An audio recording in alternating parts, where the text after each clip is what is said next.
Hi friends, welcome to my channel Sheetal's kitchen Gujarati.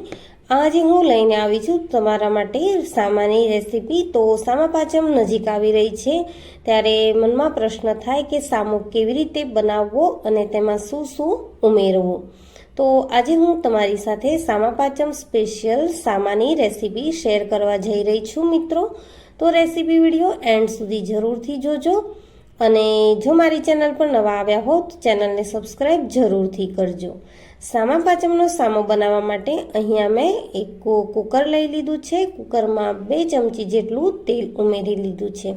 તમે કુકરની જગ્યાએ ખુલ્લો તાવડીમાં પણ બનાવી શકો છો। તો તેલ ગરમ થયા બાદ આપણે અડધી ચમચી જેટલું જીરું ઉમેરીશું, સાથે 2 નંગ જેટલા લીલા મરચાં, 8 થી 10 મીઠા લીમડાના પાન અને 2 ચમચી જેટલા સિંગદાણા ઉમેરીશું। તો આ રીતે મેં અહીંયા વઘાર કરી લીધો છે। જો તમે સિંગદાણા ન ખાતા હોય તો તમે સ્કીપ પણ કરી શકો છો।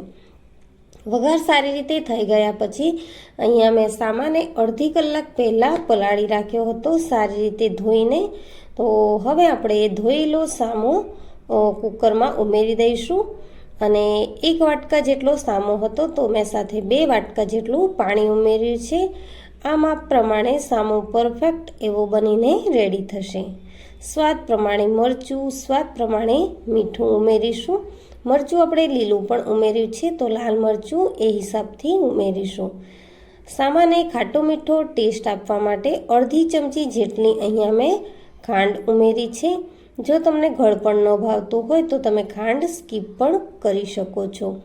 આ રીતે સારી રીતે આપણે હવે સામાને 5 મિનિટ જેવું ઉકળવા દઈશું અને સામો ઉકળી જશે ત્યારબાદ આપણે તેને કુકરનું ઢાંકણ લગાવી અને વિસલ કરી લેવાની છે। તો ગળપણ ઉમેરી હતી અને સાથે મેં અહીંયા દહીં ઉમેર્યું છે। તો ખાંડ અને દહીંનું મિક્સર થઈ અને સામો છે તે ખાટો મીઠો બનીને રેડી થશે। હવે 2 વિસલ આપણે વાગવા દઈ અને કુકરને ઠંડુ થવા દઈ દીધું છે।